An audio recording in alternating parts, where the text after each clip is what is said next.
iš esmės tuoj turėsim, kur dirbtinis intelektas bus labai efektyvus, labai pigus įrankis ir nenaudoti įmonėms bus tiesiog nelabai apsimoka, nes žmogus tau kainuos žymiai brangiau, jeigu tau nereikės 5 žmonių, tau gal reikės 3 žmonių, tai pačiai užduočiai, bet dar naudojant dirbtinį intelektą, jie bus kaip tie 5 žmonės, vis tie padaro. Lietuvos dirbtinio intelekto asociacijos narys Deividas Matačiūnas. Jonas Andrulis yra lietuviškų šaknų, sureizino 3 patį didžiausią AI raundą Europoje, 500 milijardo. Visiems reikia klientų. Iš esmės jie labai neatsirinkinėja, OpenAI dabar gali atsirinkinėti su kuo dirbti. Iš esmės mes norim tik su Coca-Cola dirbti, su didelėjom ten kompanijom. Tie startuoliai neturi tokio didžiulio atsirinkimo, jie turi labai ten padorę pricing tą visą, tai čia tu gali rasti labai gerų variantų. Matai egzistencinių rimtų grėsmių?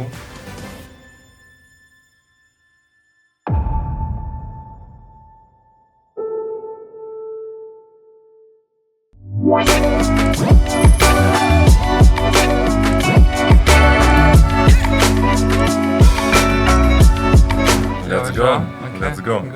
Tai iš esmės beveik metai tuoj bus kaip ChatGPT viešai paleistas už kelių savaičių.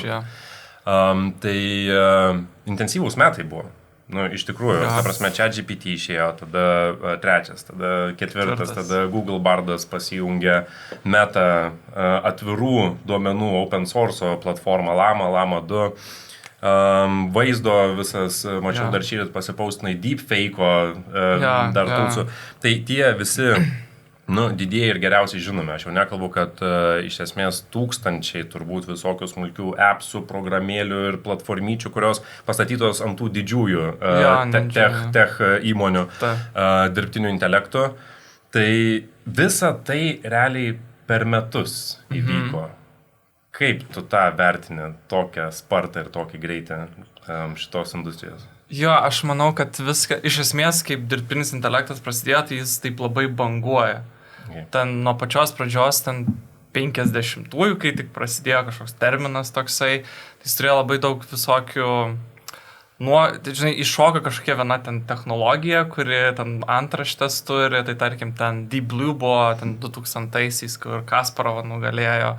Tada buvo AlphaGo, kur nugalėjo Go žaidime pasaulio čempioną. Tai tokias technologijas, tai self-driving cars prasidėjo, ten pirmi Google pradėjo savo automobiliukų važinėti po San Franciską.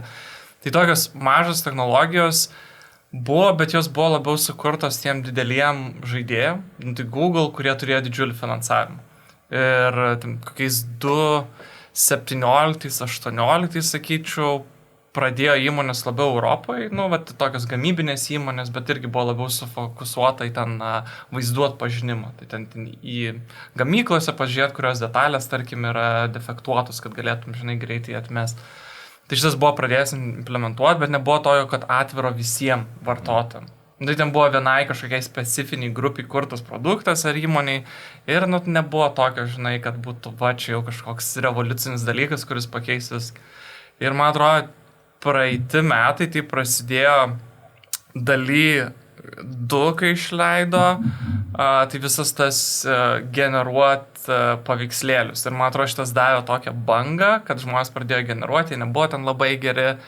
Ir tada ChatGPT buvo tas, kur tiesiog šovė, kad jau viskas buvo ant tokio hypo, ėjo, bet ChatGPT buvo reikiamų momentų išleistas produktas, kuris tiesiog ten jau įsprogdino viską. Ir kiekvienas galėjom naudotis, pažiūrėti, ką man rašyti kažkokį laišką, jeigu iš mane gali kažkas parašyti. Tai čia tikriausiai žmonėms buvo labai toks, kiek man gali daug laiko sutaupyti.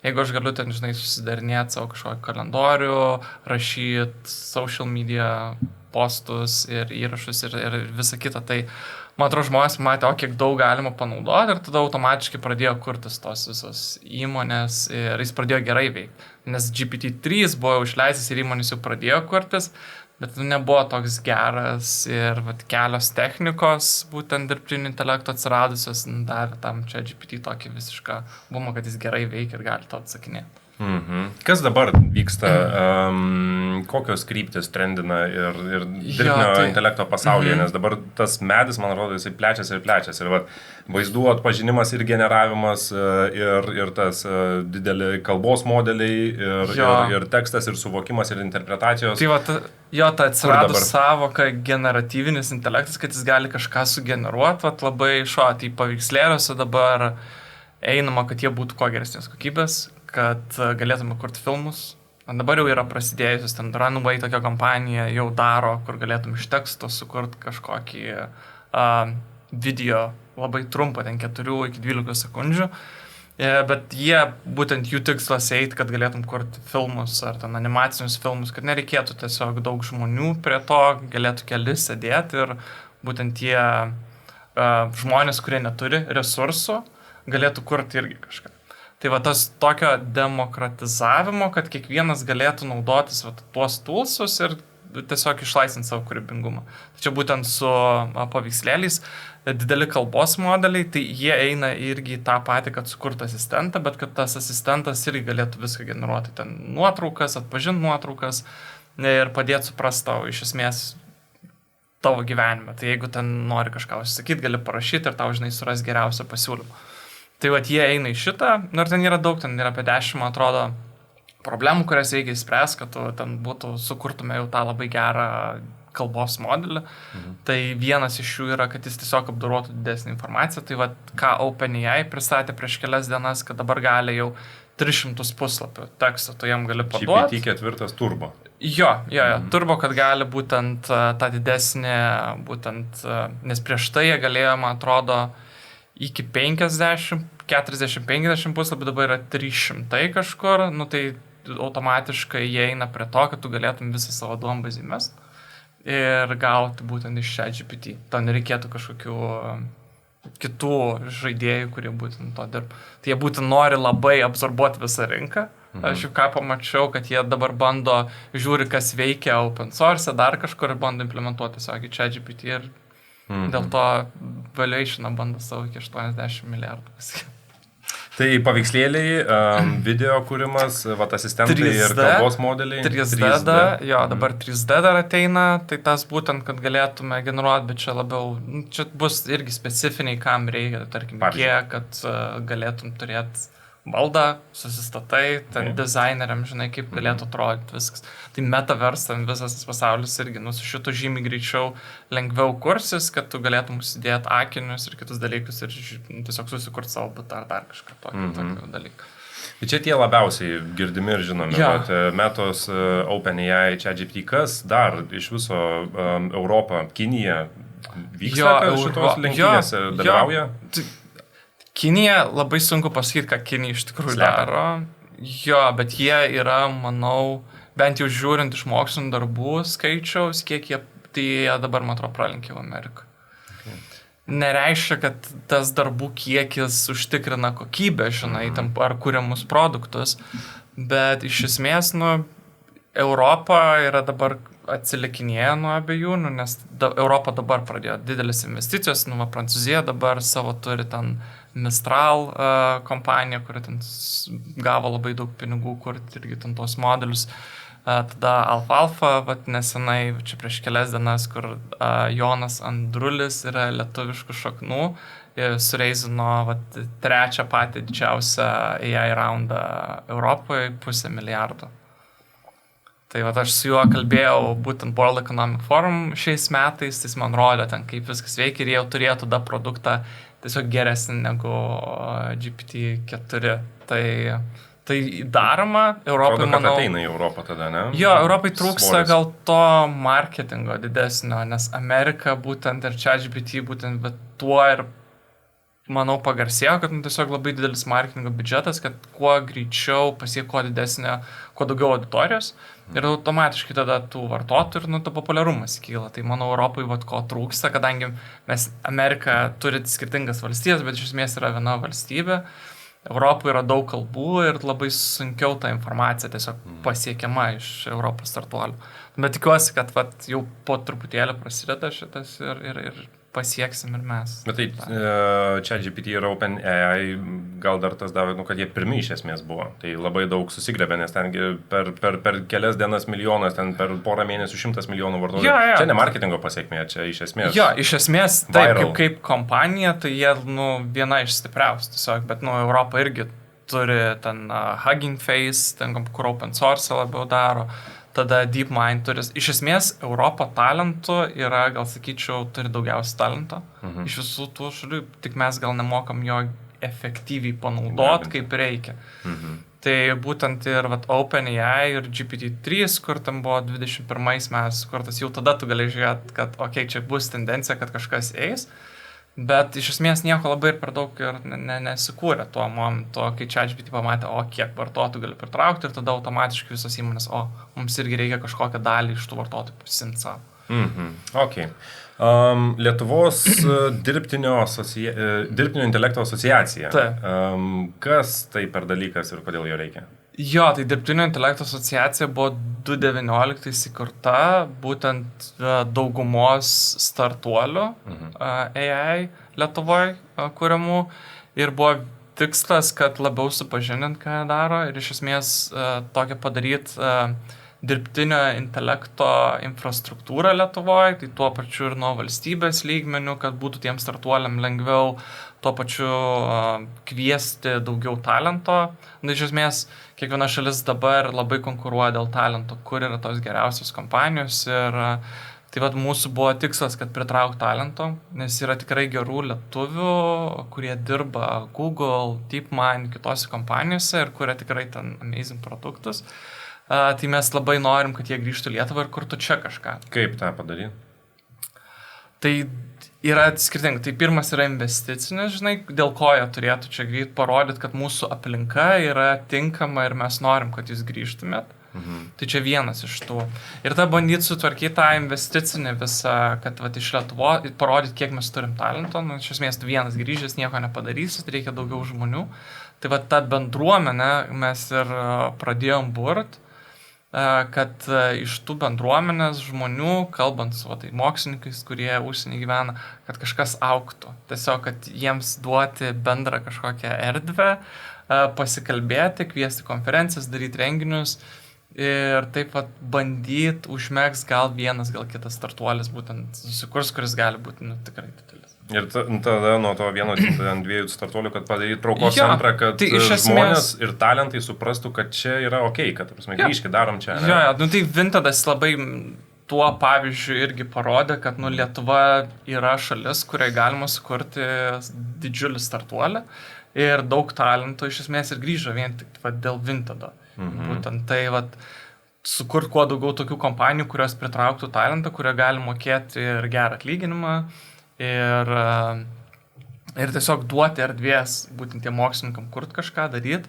Tai manau yra vienas iš svarbiausių mūsų bent jau tikslų, kad pritrauktų talentą ir šviesų visą visuomenę. Ok, valstybinių lygmenių, ką mes galėtumėm padaryti ir šiaip dirbat su valdžios institucijom? Jo, tai dabar, paskutiniu momentu, paskutinius metus gan nemažai, nes artėja visokių įvairiausių dalykų. Tai vienas iš jų yra tas European AI Act, kaip mes reguliuosim visą dirbtinį intelektą. Ir kiekviena šalis turės, tai ES priims kažkokį bendrą dokumentą, o tada kiekviena šalis turės adaptuoti pagal save.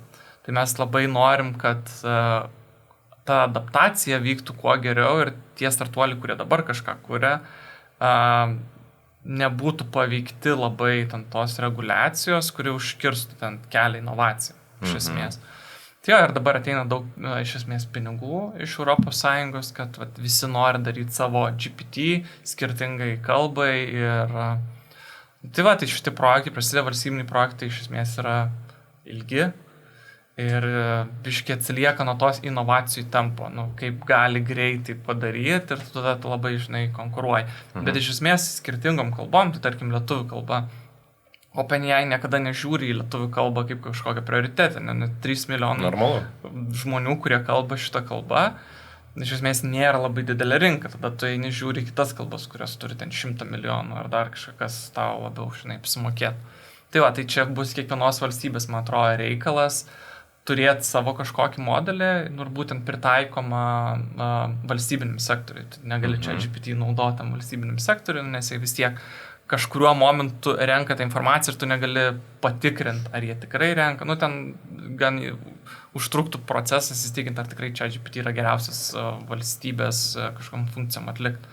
Tai tai kiekviena valstybė dabar nori būtent to susikurti savo kažkokį modelį, kuris padėtų efektyvintas užduotis būtent valstybiniam sektoriui.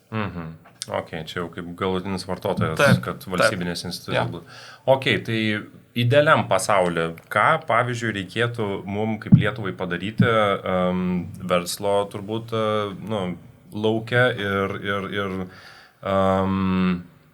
valstybinių, valdžios lygmenių, ką reikėtų padaryti, kad Lietuva taptų numeris 1 pasaulio traukos centrų savo, pasigražinkim talentus ir kitus susisirkim. Pasimkim vokiečius, kad amerikonai pradėtų pas mus važiuoti. Ką mes turim padaryti Lietuvoje? Tai iš esmės visas tas kultūros kūrimas, kaip mes viską darom, tada, investicijos labai svarbu. Ar galim pritraukti, ar kaip į mus pradės į Lietuvą, tai man atrodo, Nord Security Vintedas, kokią padarė didžiulę naudą Lietuvai, kad didžiuliai investuotojai pradėjo žiūrėti į Lietuvą visai kitaip. Atsiradom žemėlapį, ne? Jo, kad mes galim, čia kuria kažką. Ir manau, iš esmės ateis. Dėl AI-aus ir dirbtinio intelekto labai sunku iš esmės tai padaryti, nes mes neturim tiek daug specialistų. Tai čia reikia tada, jeigu mes norim kažkuriuo momentu būti, reikia dabar pradėti ir valstybė po biškį pradeda mokyklos jau tą mokyti. Kad sudomint vaikus, nes iš esmės dabar jau kaip ir galim žiūrėti tik tai, kas bus po 10 metų ar daugiau. Tai kuo pagerinsim tą visą mokymus kultūrą, kuo pritrauksim daugiau profesorių iš užsienio atvažiuoti į Lietuvą, kurie mokytų ir rašytų tų mokslinius darbus. Iš esmės to ir pakaks, kad tie žmonės, kurie jau kuria ir daro kažką, liktų čia Lietuvoje ir darytų. Aš suprantu, kad kitaip nepadarysi, reikia žiūrėti labai toli į priekį, bet čia man tai atrodo toks žiauriai long shot. Ta prasme, mes pakalbėjom, kiek per metus įvyko, žinai, ta prasme, čia viskas taip vyksta. Bet už 10 metų čia labai platus laukas, kur mes galim daryti. Bet reikia į tą žiūrėti. Pavyzdžiui, aš turiu vieną gerą, kadangi Šveicarijoje gyvenu, tai ETH universitetas, kuris yra technologinis universitetas ir vienas geriausių pasaulyje. Tai valstybė duoda jiems labai didžiulius resursus, kad tiesiog kurtų ir tie resursai yra naudojami pristraukti kuo geresnius dėstytojus. Kai tu pristrauki kažkokius labai stars dėstytojus, kurie jei kažką kuria, iš esmės ateina labai didžiulis kiekis studentų, nes iš esmės universitetas neturi tiek daug tau naudos, kiek turi būtent specifinis žmogus, mokslininkas, su kuriuo tu gali dirbti. Tai jeigu tu pristrauki labai gerų žmonių, tai automatiškai didžiulė banga žmonių seka su juo ir ateina. Ir automatiškai tada iš to gali jau žiūrėti, ką gali padaryti būtent iš tų pakviestų žmonių. Ok. Tai čia kūrimas ir vystimas dirbtinio intelekto, kaip man būtų, kaip kūrybinė šalim, o panaudojimas, ir man labai įdomu versle, kiek tenka susidurti ir kaip tau atrodo Lietuvos verslo, ar gerai Lietuvos verslas išnaudoja dirbtinį intelektą šiai dienai, lyginant Europos kontekste? Aš manyčiau, kad šitoj vietoj mes visi pradėjom nuo to taško. Vieni buvo investavę į tam tikras technologijas jau anksčiau ir bendradarbiavo su įmonėm, bet mes visi pradedam nuo vieno to taško, kai ChatGPT atsirado. Nes žiūrim iš didesnį kiekį tiesiog įmonių, kurios nori pradėti naudoti. Tai manau, Lietuva visiškai neatsilieka nuo bet kurios kitos pasaulio šalies ir įmonės tikrai įdomu, nori, gal dar trūksta tiesiog žmonių, kurie padėtų supras, kaip galėtų panaudoti dirbtinį intelektą, būtent kažkokiai sričiai. Tai čia gal pas mus yra mažiau tiesiog žmonių ir konsultantų ar dar kažko, kurie galėtų padėti įmonėm įsigryninti problemą. Ir tada sakyt, žiūrėkit, šitą įmonę daro jūsų problemą kažkokį sprendimą, galim jums padėti su jie pasikalbėti ir kažkokį bendradarbiavimą žmės, kad jums sukurtų kažkokį specialų įrankį jums, Ir taip panaudoju. ChatGPT, man atrodo, naudoja dauguma įmonių. Aš mačiau Facebook'e reklamos sukasi, konsultacijų ir mokymų, kaip išnaudoti ar ChatGPT, arba tiesiog dirbtinio intelekto konsultacijų. O jūsų asociacija prie ne talento pritraukimo, bet prie būtent pagalbos verslui ir prie skatinimo kurti ekosistemą konsultantų ir mokytojų prisideda? Turit kažkokią šitą temą kalbat? Mes pas mus tokios pagrindinės gairės dabar yra su labiau į edukacinę tą dalį, kad šiaip iš esmės šviest žmonės, parodyti, ką galima padaryti, kad įmonės pradėtų tiesiog domėtis pačios labiau ir pasižiūrėti, kaip mes patys kažkokio konsultavimų įmonių. Ne visi įmonė, nes esam asociacija, nesiekiam kažkokio pelno ar dar kažko, tai labiau iš tos pusės, kad mes galim patart, kurie žmonės galėtų padėti iš mūsų tų narių, kurie supranta, daug metų dirba prie to ir galėtų padėti sukurti kažką arba parekomenduojam įmonės, kuri Lietuvoje kuria. Mes toks labiau kaip tarpininkas tarp įmonių ir būtent tų produktų ar pačių konsultantų esam. Tai. Ok.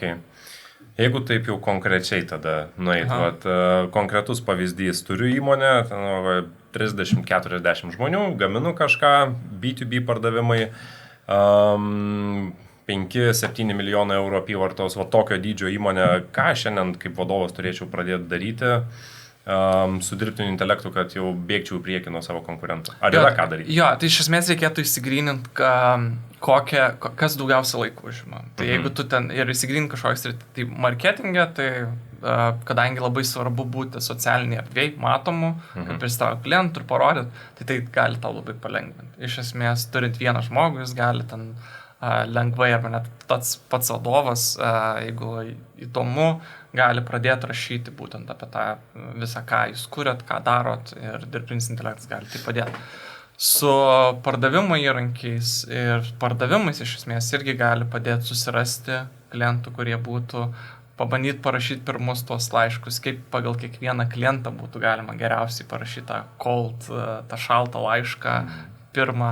Tai čia, man atrodo, tos dvi sritis, kur labiausiai yra dabar einama su naujais atnaujinimais ir ChatGPT, kur jau ateina į verslo, kažkaip savo paskirtą gali turėti, tada gali pradėti naudoti ir kitiem dalykam. Pardavimai, marketingas iš esmės. Jo, šitos dvi sritis, gal sakyčiau, labiausiai pažengusios dabar yra šiuo duotuoju momentu.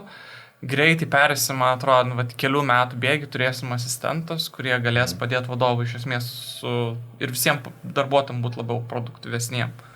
Tai aš kaip labiau inžinierius, kur daugiausiai programuoju, tai man padeda greičiau parašyti kažkokią kodą arba įsitaisyti. Ir tas iš esmės sutaupo labai daug laiko, nes tu gali efektyviau padaryti, nes taisant kažkokią vieną klaidą, ten gali užtrukti 2 valandas, o tau tiesiog parašo, kur yra ta klaida ir tu gali ją pataisyti. Tai tau automatiškai sutaupo 2 valandas ir kadangi programuotojai yra labai brangus, tai ant šito gali sutaupyti. Kažkokius pasidaryti internetinius puslapius žymiai yra lengviau. Iš esmės susikurti, kad atrodytum labai gerai, nėra taip sunku dabar su visais šitais įrankiais.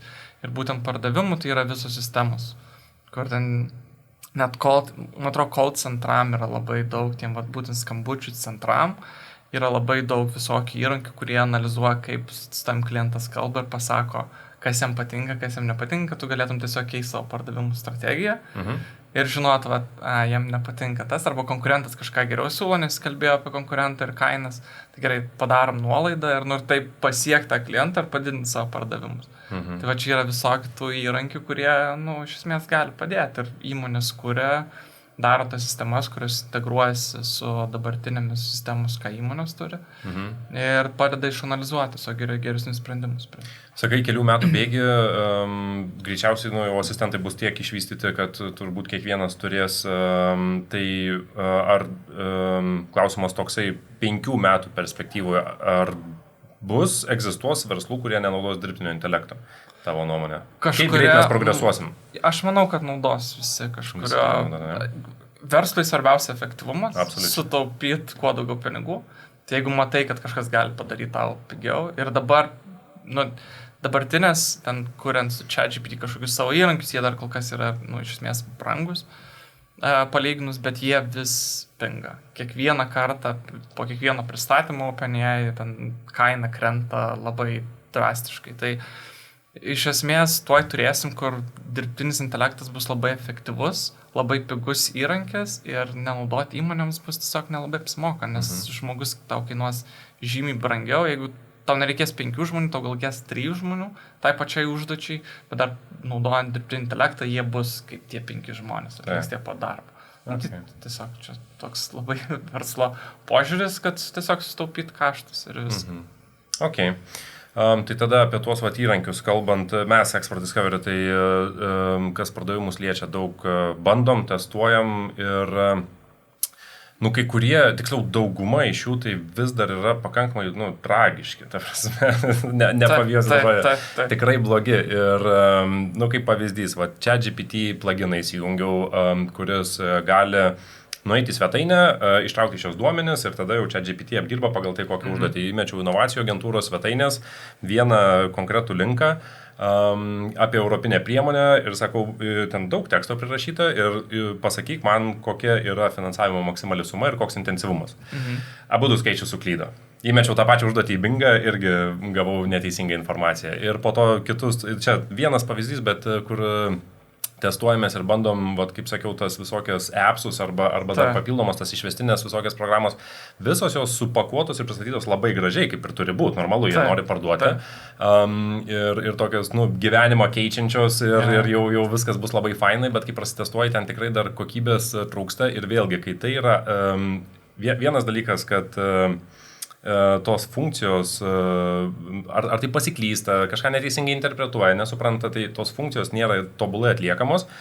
Čia viena problema, kita problema yra jų kiekis ir gausa, nes kasdien atsiranda turbūt tų įvairiausių startupėlių dešimtys, bendrai jau yra turbūt keli tūkstančiai ar keliolika, nežinau. Tai ir klausimas, kaip atsirinkti gerus dirbtinio intelekto toolsus, nes aš neturiu resursų ir tiek daug laiko ir turbūt daug kas neturi, savo galimybės testuotis kiekvieną dieną po keliasdešimt skirtingų AI toolsų, nes tikslas iš esmės, kaip ir sakė, yra efektyvintis ir sutaupyti, o kiekvieną iš jų ištestuoti, užsiregistruoti, išmokti jo naudotis ir galiausiai pamatyti, kad jisai neveikia taip gerai, kaip pažadėta. Tai kaip atsirinkti gerus, nes tikiu, kad yra gerų, bet jie toj gausoj, toks negatyvus žodis šiukšlyno, bet iš esmės tiek daug triukšmo to, jie pasimeta. Jo, tai manau, tos kompanijos, kurios daro kažkokį produktą, jos nepradėjo nuo ChatGPT daryto produkto, jau jie pradėjo žymiai anksčiau ir daug investavo, ir tu gali labai pamatyti pagal pačią kokybę, kaip naudotis. Tai, tarkim, ten Seamless AI yra toks įrankis, kuris ten kuria pardavimam viską, kaip susiras geriau klientų. Tai jie jau keletą metų prieš ChatGPT jau pradėjo visą tai daryti. Tai manau, labai viskas priklauso nuo komandos. Geriausias dabar, ko mes neturim, bet ką turėsim ateityje, tai kai pradės įmonės bandytis, ir tada galima sakyti, jiems padeda, galima ir mes pabandom šitą panaudoti. Tai čia gal būtų geriausias, nes tada tau nereikia daug investuoti. Klausyt, kas aplinkiniam veikia iš esmės, ne? Jo, iš esmės, kas veikia, nes pačiam bandyti susirasti visoj toj gausoj, reikia labai daug laiko. Jeigu neturi to laiko, tai geriausia dabar naudoti gerai, ką mes turim dabar, kas geriausiai veikia. Tarkim, ten ChatGPT, turim tą vieną įrankį, kur daug žmonių naudoja, sako, kad visai neblogai veikia tam tikrom užduotim. Tai siūlyčiau, tiesiog tas norėjimas kuo greičiau kažką padaryti, kad galvojimas, kad kažkas mane aplenks, kažkas daugiau, tai taip nebus iš esmės, nes dauguma įmonių dar tik pradeda šitą darytis ir būtent šitam ateis, kad po kelių metų viskas. Iš esmės, lenktyniaut nėra jokio tikslo, nes vis tiek tau kaip įmoniai, tu gali naudoti dabartinius toolsus, kur tau nereikia kažkokių įmonės duomenų ar dar kažko. Duomenys yra svarbu, visas sauga, kad tavo klientai duomenys nenutekėtų kažkur. Tai siūlau neskubėti, pasižiūrėti, ką įmonės iš esmės siūlo, ką gali padaryti. Ir Jo, yra specialius įmonės, kur kuria tik tai įmonėms. Tam tikrus produktus jie nesifokusuoja kažką vartotojams. Tai aš siūlau fokusuotis į tas labiau, kurios kuria įmonėm ir verslui, nes jūs tada labiausiai gal tos poreikius būtent fokusuoja tai ir turi supportą tada, kas gali padėti integruoti viską, kaip naudotis, kaip gauti geriausius užklausus ir sakyti. Ir palauk, dabar viskas labai brangu. Iš esmės dabar visi startuoliai būtent eina ant šitos bangos, kad daug žmonių nori, bijo, kad visą laiką jo pramegos kažką, bet iš esmės nebus to kažkokio pramegojimo, kas jau norėjo, tas jis integravo prieš ChatGPT, ko reikėjo.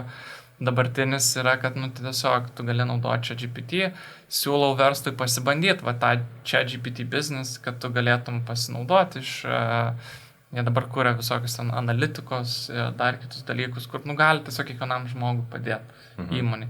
Tai siūlau į tokius produktus, kurie jau yra gerai išvystyti. Didelių kompanijų iš esmės, ne? Jo, iš esmės dabar, kadangi OpenAI nėra labai super brangus kažkoks produktas, kad ten kainuotų milijonais integruoti ar dar kažką.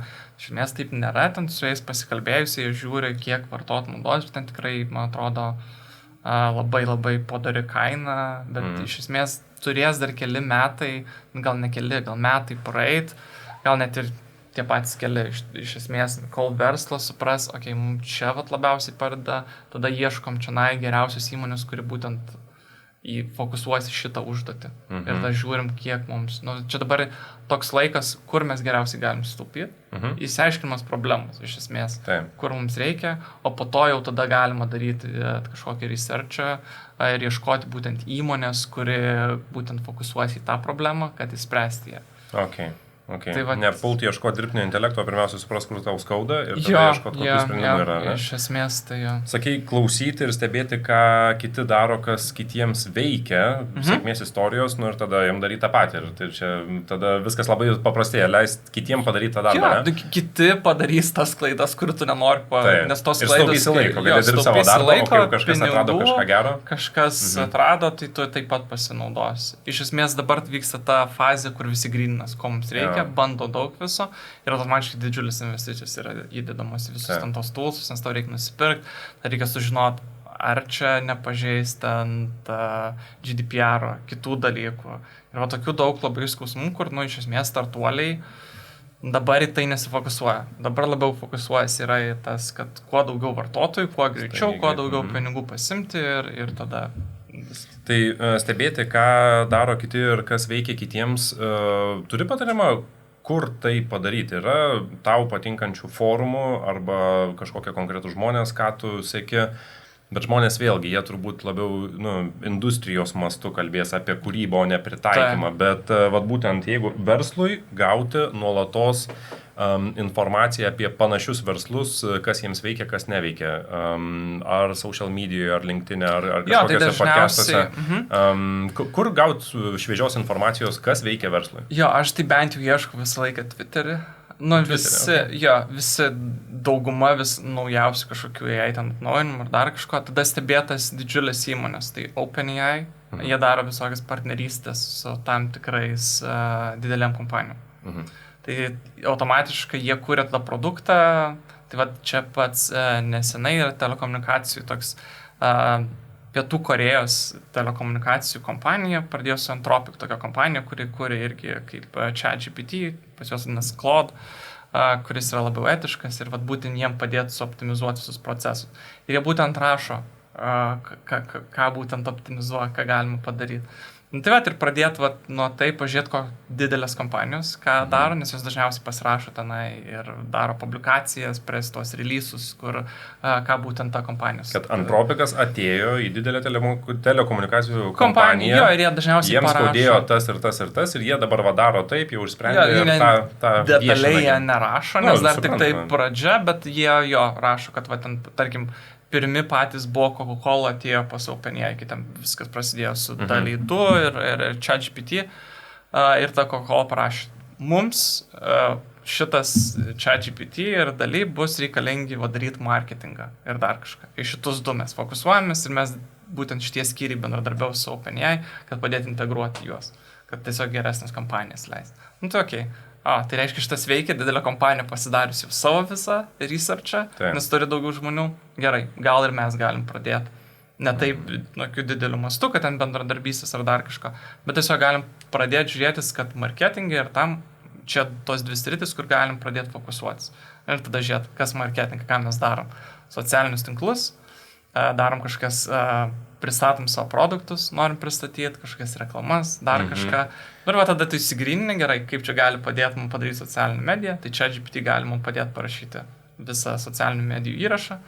Tam tikrą temą, dalį galima sukurti ten paveikslėlį, kurioje ir taip gali pradėti. Tai, žinai, čia toks vienas iš tų dalykų. Logikos yra, didelės korporacijos turi daugiau resurso negu mes mažiukai, tai jie gali geresnį researchą pasidaryti, pažiūrėkim ties ko jie eina. Šitoj vietoj problema tik tai yra, kad jie peršoka visą tą ekosistemą mažiukų startupų, arba nebūtinai mažiukų, bet iš esmės toolsų arba startupų sukurtų visokių dalykų, kurie yra būtent skirti mažam verslui padėti, nes Coca-Cola tikrai nepirks kažkokio, arba neresearchins kažkokio įrankio, kuris skirtas mažiesiams. Aš galiu pasakyti paslaptį. Tai čia yra pažadas iš tų startupų, kol kas, sakau, mano patirtyje jisai beveik niekada neveikia, bet taip galvojant vis tiek imti didžiųjų patirtį, jie to net nevertins, žinai. Kokia paslaptis? Nes čia jau įdomu. Iš esmės, visos didelės kompanijos, tai tarkim, norint gerą startupą, turi kažkas patikrinti, kad tai yra geras startupas. Pats tu ne visai žinosi, tau reikia ten žiūrėti, kas yra būtent įkūrėjai, koks yra jų, ar jie gali padaryti produktą ar ne. Tai yra inkubatoriai, populiariausi pasaulyje, kurie dabar labai fokusuojasi į AI sprendimus. Žiūrint jų investicijas, į ką investuoja, gali labai pasakyti daug, kurie startuoliai bus geri, kurie ne. Tai tarkim, Y Combinatorius yra didžiausias vienas iš tų mažų startuolių pradedančiųjų, kaip ir vienas dalykas, tai yra prestižo ženklas, jeigu tu patenki į tą akceleratorių, jie tau duoda investiciją, tai jie jau viską patikrina už tave ir atrenka tuos, kurie gali padaryti produktą. Komanda žmonės, ta prasme. Taip, kurie gali padaryti, tada investuoja, patarė ir visą kitą. Tai iš esmės, kiekvienais jie daro savo tą batchą vadinamą, kiek yra startuolių prirenkama kiekvieną. Tai pas juos patekimas yra apie 1%. Tai iš 14, tarkim, 140 patenka tik tai. Tai jau jie padaro labai gerą research. Tenai gali susirasti įmonės, kurios kuria tam tikros srityse produktus. Tarkim, AI yra AI sales. Ir tada žiūrėt, ką jie kuria. Iš esmės, jie turi investavimą, jie turi visą pagalbą, kokį tik reikia, jie gali žymiai lengviau gauti ten su OpenAI, nes Sam Altman buvo Y Combinatoriaus direktorius prieš tai. Tai va čia yra būtent tas, kur tu gali, ir jie turi visą sąrašą. Nuo pačių mažų visų startuolių ir visų produktų, ką jie kuria. Ir žinoma, ten galima pasižiūrėti. Čia atsitiktinis skaičius 14,100, ar iš tikrųjų jų portfolio yra dabar 140? Ne, čia kiekvienam batch. Tai vyksta vasaros ir žiemos. Ir jie atrenka apie 140. Kiekvieną, tai iki 300 per metus atsirenka ir jie turi kažkokį produktą. Ir dabar labai fokusuojasi į AI ir skirtingas rytis. Y Combinator. Toliau, kas dar? Tada yra OpenAI fund. Tai OpenAI pati turi savo investicinį įmonę, kuri investuoja į tam tikrus startuolius. Tenai yra kitas žingsnis. Kadangi jie turi jau oficialiai partnerystę, tai jie gaus visus geriausius resursus, visus naujausius modelius, patys pirmi, prieš paleidžiant. Tai automatiškai čia yra tas vienas dalykas. Ir tie startuoliam, ir Y Combinatoriaus, ir OpenAI fund, visiems reikia klientų. Iš esmės, jie labai neatsirinkinėja. OpenAI dabar gali atsikinėti, su kuo dirbti. Iš esmės, mes norim tik su Coca-Cola dirbti, su didelėjom ten kompanijom. Tie startuoliai neturi tokio didžiulio atsirinkimo, jie turi labai ten padorę pricing tą visą, tai va čia tu gali rasti labai gerų variantų. Iš esmės, tu gali rasti, kurie tau sukurs produktą, visą laiką padės, suportinį, nes tu būsi tas viena iš pirmų klientų. Ir tada galėsi... Čia yra 1% atfiltruotas geriausiai. Iš esmės, taip veikia, nes jie investuoja taip pinigus. Taip, jie pasirinko. Super. Žiauriai gerai. Apie reguliavimą užsiminiai šiek tiek, žiauriai įdomi tema. Europa ruošia dirbtinio intelekto reguliavimą ir, sakei, kiekviena valstybė turės pasiruošti dar savo kažkokį tai approachą pagal tas gaires. Papasakok, kaip čia viskas veiks. Aš nesu pats geriausias specialistas, nesu teisininkas. Bet iš esmės mes buvom nesenai iš Šveicarijoje dalyvavom tokiam hackathone, kur dalyvavo skirtingos šalis ir mes atstovavom taip Lietuvą. Tai ką mes iš tenai pamatėm, kad yra dar labai daug neaiškumo. Iš esmės nesusitariama dėl tų detalių, kas yra būtent tas labai rizikingos kuriamos platformos, tarkim medicinai, kurios gali paveikti žmonių gaus kažkaip sveikatą ir kas yra tos mažiau rizikingos, kurios bus kažkiek reguliuojamos, bet labiau fokusuos visi į tas būtent high risk aplikacijas, kurios, tarkim, turėtų ChatGPT medicinai, kad jis rekomenduotų tau, žinai, kaip kokius vaistus gert ar kaip gydytis. Tai čia automatiškai yra didžiulė rizika, nes jeigu tu kažką suklysi, tai įtakos žmogaus sveikatą ir net gali kitus dalykus. Tai tarkim irgi savaeigės mašinos. Išleidžiamės į gatves ir matom, kiek yra visokio atveju, kai jos važinėja kiekvieną dieną, bet visą laiką pasitaiko bent vienas atvejis, kai kažkas būna ne taip ir būna atsitinka kažkokia nelaimė. Tai tas sistemas jie labai nori reguliuoti Europoje. Turėti kažkokias gairias, kaip kiekviena šalis galėtų įsivertinti, kurios yra sistemos ir tada prižiūrėti tiesiog jas. Ir kokia dabar stadija tų pokalbių? Tai Europos Sąjunga kaip ir labai patvirtino kaip ir bendrą tą projektą, kad reikia tokio dalyko. Dabar prasidės toks labiau aiškinimas. Čia labiau teisiniai dalykai, kaip išaiškinti viską, kas yra kas. Tai mes atsimenu, turėjom Šveicarijų startuolius. Šveicarija nėra labai aktualus Europos Sąjungos aktas, bet jie irgi nori kažką daryti savo. Tai būtent šito atveju, tai buvo labai labai sunku įsigryninti, kas galėtų būti tas, būtent rizikinga, ypač startuolių ten. Tai ar tai kažkokie, jeigu turim tos robotukus, kurie važinės visur vežios prekes, ne? Ar čia jau bus high risk ar ne, ar tos mašinos savaeigės, kur vežios prekes, ar čia kaip mes tai yra, kas žiūrės, kas prižiūrės jas. Tai daug labai yra neatsakytų klausimų, kas manau, kad per kiti metai bus tas kertinis, kur bus išsigryninama. Ir ta kiekviena šalis pradės taikyti, žies, kas mums tinka. Gal mes nenorim tokių griežtų gairių visais tvirtinti. Tai dėl to mes ir norim čia padėti, kad startuoliai pasakytų savo nuomonę. Kad žiūrėkit, mums, čia žinokit, bus blogai, jeigu jūs taip padarysit, mums čia iš karto užkertat kelią kažką daryti. Bet čia yra iš esmės verslo interesas prieš visuomenės, kartais jisai sutampa, kartais jisai būna priešingas ir čia yra didžiulis debatas, pasaulyje iš esmės. Taip, tai dabar visi daug debatai, nes pasileido didžiulė technologija, kuri iš esmės turi labai didelę įtaką žmogaus ir žmogaus individualaus gali turėti tiek ten psichiniai sveikatai ir panašiai, tiek visuomenės įvairiems, jau dabar esantiem dariniam, viską iš esmės keičia ir bet kokią labiau prie žmogaus prisiliečiančią technologiją ar produktą, mes labai reglamentuojam. Ten automobiliai, paprasti automobiliai, kaip yra arba medicina, vaistai, patart kokį vaistą, bet patį vaistą išleisti, pavyzdžiui, tai irgi tengi sertifikavimo krūvas. Tai iš esmės viską, ką mes paleidžiam žmonėm vartoti, mes norim juos apsaugoti, nes žmonės neįgalūs atsirinkti tiesiog kasdieniam gyvenime ir išmanyti visų produktų. Dėl to reikia valstybinio reguliavimo. Kol kas dirbtinio intelekto nereguliuoja niekas, o jisai jau dabar panašu, kad tą impactą, tą įtaką daro didelę. Ir jeigu pradėti eiti į tokius nišinius, kurie jau, kaip sakai, high risk, tai iš viso, tai tą reguliuoti turbūt reikia, ir įdomu, kokioj stadijoje tai yra pasistumėję. Ir tada ateinam į tą vietą, kur verslas sakys, tik tai neuždrauskit mums kažko daryti. Bet kaip, tai iš esmės visuomenės interesas augant galbūt kažkurioje vietoje reikia pristabdyti. Farmacininkai norėtų turbūt gaminti irgi daugiau ir laisviau, kad jų nevaržytų, bet visgi kažkur reikia pasakyti stop, nes galime įbristi pavojingus dalykus. Tai kokia tavo nuomonė, kiek turėtų būti laisvės, kiek turėtų iš tikrųjų būti apvaržytas, apribotas dirbtinis intelektas? Ar yra grėsmių tavo akim? Aš visą laiką manau, kad jauniems startuoliam reikia leisti daryti ir kuo mažiau reguliacijos, nes tu iš esmės užkerti inovacijom kelią. Visa kita, kas eina po to, kai tu padarai jau kažkokį prototipą, kuris veikia, tu gauni investuojimo, tada tu turi pinigų į tą teisinį kelią. Iš esmės, va, čia yra ta... Kol tai vyksta laboratorija ir neliečia plačios visuomenės, tai tu daryk, ką nori iš esmės.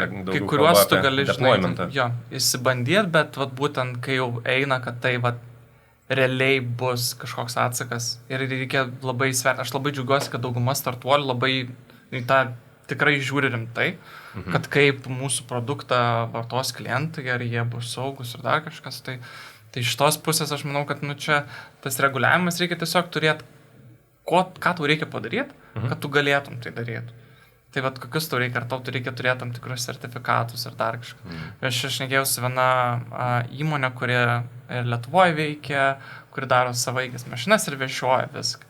Tai jie labai rimtai žiūri į tai ir jie turi visus sertifikavimus, ko reikia tam tikram automobiliui, kad ir visus ta maža mašinėlė, kuri net nėra tikra mašina, jinai atitinka visus reikalavimus, ką reikia automobiliui, saugumo reikalavimus ir dar yra žmogus, kuris prižiūri visą laiką. Tai va, tu uždedi tokius punktus, kur va, čia mes saugom klientą, čia mes saugom klientą, čia mes saugom. Iš esmės mes viską efektyvinam, bet mes esam daug tam saugumui investavę. Ir mūsų produktas geras, atitinka viską. Ir tai va čia, man atrodo, taip ir bus, kad kiekvienam reikės turėti kažkokį ir va čia punktus užpildyti, kad tavo produktas tiesiog būtų saugus paleisti.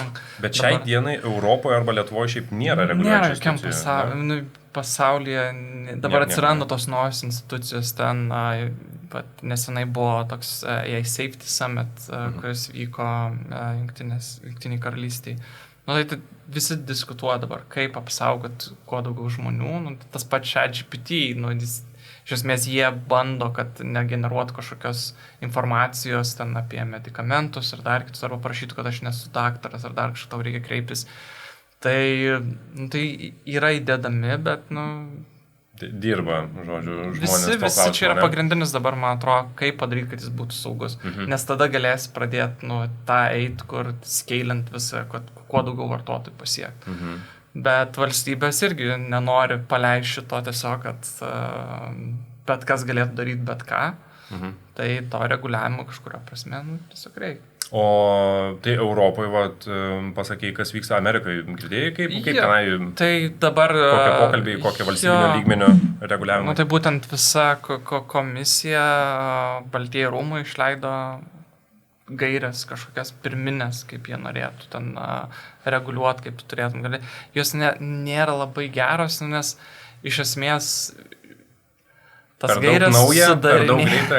gairias sudarinė žmonės, žiūrintis iš labiau teisinių ir kitų perspektyvų, ne inžinieriai ir dar kažką. Jie labiau žiūri į ant kiek didelis modelis yra. Tarkim, GPT yra labai didžiulis modelis, nes aptreniruotas ant labai daug internetinių duomenų. Tai ir jie žiūri, kaip reguliuoti, tarkim, kad kuo didesnio modelio negalėtum padaryti. Tai iš esmės, startuoliam gal gerai, nes tada tau, nebus tokios konkurencijos. Jo, tavęs neliečia. Bet iš esmės visi dabar bando daryti kuo efektyviau viską, kad kuo mažesnis modelis, kuo pigiau kainuotų ir kuo galėtų būti tikslesnis toks kaip ChatGPT ir kuo pigesnis. Nes jeigu dabar ateitų kažkas turėtų tokios pačios kokybės kaip ChatGPT, tik tai kainuotų tenai $0.50, viskas. Tai ta ChatGPT viskas. Iš esmės jų produktas yra nukonkuruotas. Tai va čia ir yra, dabar visi bando tiesiog kuo efektyviau pasidaryti. O Amerikos reguliacinės institucijos jie žiūri, kad kuo didesnių nedarytų jų. Tai čia toks... Kodėl? Jeigu įsigilinės į tą debatą, ta prasme, kad čia kas nesupratimas yra ir kokia argumentacija yra, kad nekurkite didelių modelių, jeigu visai eina mažyn. Jo, tai čia ta rinka labai greitai vystos. Valstybė nespėja tiesiog labai greitai susekti, ko reikia. Ir čia yra labai didžiulė problema, iš esmės, nei viena technologija nesivystė taip greitai, kaip vystos ši technologija. Ir kažkokį reguliavimą padaryti yra tiesiog labai labai sunku, nes... Spės politika ir vyriausybė aparatai paskui taip greit besikeičiančią technologiją. Kaip tu pats vertini ir galvoji? Aš labai nenoriu spekuliuoti, bet aš tikiuosi, kad spės. bet artėja labai daug rinkimų visam pasaulyje. Ir va, čia prasideda dar labai daug debatų, dėl ko valstybės nori reguliuoti, kad nebūtų to fake news. Jeigu tu dabar gali turėti labai efektyvių chatbotų milijoną, kurie rašytų, tai tu gali, visi dabartiniai įvykiai, kiek visokios informacijos vaikšto ir kas ten rašo, niekas nežino. ChatGPT gerai gali parašyti ir kai kurie žmonės, kurie nesusipažinę su technologija, jiems labai sunku atpažinti, ar tai yra tiesa ar ne. Tai va to sąmoningumo, man atrodo, kiekvienam dabar mums reikės vis daugiau ir daugiau, kad supras, kad ne viskas, ką aš matau, gali būti tiesa. Tai aš labai tikiuosi, kad valstybė spės tą padaryti bent kažkurio lygiu ir aš labai džiaugiuosi, kad tos kompanijos, nors dauguma savo, kad OpenAI ir ten visus didžios kompanijos specialiai nori reguliavimo vien dėl to, kad konkurencija sumažintų. Bet iš esmės visos pusės turi savo kažkokį gerą argumentą, su kuriuo aš sutinku. Jie nori, kad būtų kuo saugiau, kad nebūtų sistemos naudojamos kažkokiam kurt kažką blogo. Open source, sakom, kur reikia viską išleisti, viską nemokam, viską daryti. Jie irgi turi, kad inovacijų ta eiga, jeigu mes viską stabdysim, mes negalėsim irgi užkirsti niekaip kelio, nes tiesiog labai maža grupė bandys apsaugoti visą pasaulį, ir taip nebus iš esmės, nesugebės OpenAI apsaugoti visų. Tai. Okay. Artificial General Intelligence, tas jau bendrinis super žmogaus proto dirbtinis intelektas, kuris geresnis už žmogų iš esmės, tai yra dirbtinis intelektas, kuris geresnis už žmogų visose srityse. Kada žmogus tada kaip ir patampa toksai prastesnė būtybė šito žemėje. Kas bus, kai mes jį pasieksim? Kaip tu įsivaizduoji ateitį? Iš esmės, aš galiu ten pasiremti, ką kiti sako. Pasiremti arba jeigu savo įžvalgų turi, paspekuliuok, koks skirtumas. Tai nesenai šią savaitę išleido kompanija Google DeepMind savo būtent kur mes esam dabar.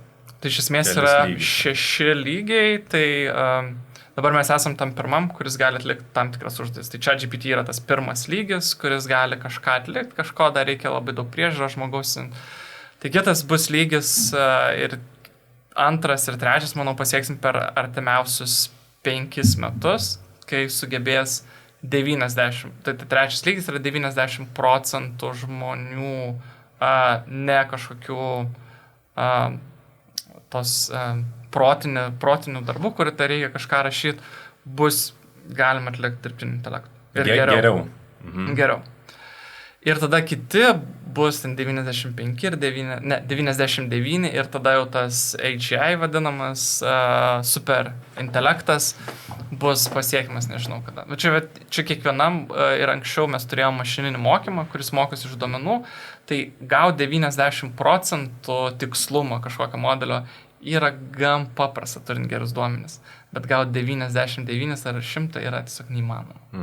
Ir va čia aš manau, mes pasieksim tą patį. Kai 100 gauti procentų bus tiesiog, kai kurių užduočių nesugebės atlikti. Iš esmės, aš manau, kad per 5 metus mes pradėsim labiau naudoti. Turėsim... 90% čia irgi skamba, daug, ta prasme, čia didelis dalykas, jeigu po 5 metų mes būsim ten. Tai iš esmės, pažiūrint dabar, ką galim atlikti, ką mes tokio darom kaip žmonės, dėdame, tai gerai, programavimą, ne? Programuotojai yra, tada daro sales marketingą, kur, ten, turint chatbotus, asistentų, su pardavėjais aš suprantu, kad žmonės ten sunkiau visas šitas adaptuosi, nes žmonės tiek nori su žmonėm kalbėti, nes robotai. Bet iš esmės, ką mes rašom, ką kuriam, kitus dalykus, iš esmės jau dabar galim kažkuria prasme padaryti, kurti filmus, rašyti laiškus, dokumentus, peržiūrinėti, sudarinėti kažkokias ataskaitas ir visą kitą. Žmonėms reikės tiesiog kalbėti su kitiems žmonėms. Iš esmės tavo darbas bus bendrauti arba su tais pačiais klientais, arba priiminėti sprendimus, kur dirbtinis intelektas sakys, šitas sprendimas yra labiau pagrįstas ir to prašys, dėl ko jis labiau pagrįstas ir tada tu tik galėsi jį priimti. Tai iš esmės, toks ir bus, man atrodo, tas AGI, kokį mes turėsim. Jis nebus, kad ten turėsim robotus, kurie vaikščios. Iš esmės turėsim kažkada robotus, kurie dirbs labiau, tarkim, Amazon, tokios fizinė. Bet nežinau, ar kažkas pakeis tą automechaniką taip labai gerai. Nu, gal kažkas sukonstruos kažką, kad galėtų įsivertinti. Arba sukonstruosim kitokias mašinas, žinai, kurios ten nereikės tvarkyti. Kuriam nereikės automechaniką. Tai, vat, iš esmės, tokie darbai bus, nu, pats didžiausias iššūkis, kaip dirbtinis intelektas. Visi, kurie mes liekame, mes labiau efektyviau dirbsim tiesiog. Mažiau žmonių reikės atlikti tą pačią užduotį. Arba su tais pačiais žmonėms sukursim daug daugiau produktų pasauliniu mastu. Labai analitiškai išskaidai, labai taip sudėlioja gražiai, tai o šiaip matai egzistencinių rimtų grėsmių, jeigu visgi perliptumėm 99%. Yra tų visą laiką, nu čia toks yra 50-50, žinai, kaip mes sugebėsim priversti. Man vienas labai buvo geras, kai žaidė AlphaGo, buvo pirmas toks, kad kažkas, man buvo pats įdomiausias ten dalykas, aš pradėjau tada tik tai dirbtiniu intelektu domėtis, būtent nuo kada AlphaGo laimėjo prieš Lisa Doll. Ir ten buvo viskas, kad jie davė daug duomenų, treniravo modelį ir vienas ėjimas buvo 37, man atrodo, kur nebuvo niekur aprašytas. Okay. Ir tada tu supranti, kad ir būtent tuo ėjimu laimėjo. Jisai išmastė. Jo, ir tas surado kažkokį dalyką, kur nieks nebuvo naudojęs ir visi ekspertai sakė, kad čia yra iš pradžių sakė, kad čia yra tiesiog labai blogas ėjimas, bet tu suprato, kad čia yra labai geras ėjimas. Ir dėl to laimėjo. Ir tada aš pradėjau suprasti, kad čia šiauriai įdomu, kas bus toliau. Tai aš manau, kad duos mums tokių dalykų, kur mes patys gal nematom. Ta egzistencinė, bet labai, žinai, sunku pasakyti, ar čia jau ateis robotai ir žvaldys pasaulio, aš tai, labai nesitikiu. Vėlgi, kaip kas naudos, čia yra įrankis, ką sukurs šalis, kurios nėra labai draugiškos kitom šalim, mes nežinom. Pats iš savęs gal nėra tiek pavojingas, bet blogų žmonių rankose, tai čia gali būti didelis dalykas. Čia gali būti viskas. Kaip ir bet kas kitas. Taip. Tikiuosi, kad išspręs visas problemas ir mums niekam nereikės dirbti ir galėsim tiesiog mėgautis gyvenimą. Labai gera nata užbaigti. Tai ačiū, Deividai, tau labai geras pokalbis, sėkmės tau darbuose, labai ačiū tau už misiją ir tavo paties ir asociacijos, ką jūs nešat ir padėkit auginti tą Lietuvos mokslo ir šviesulių visą brandolį. Ir ačiū tau dar kartą. Ačiū.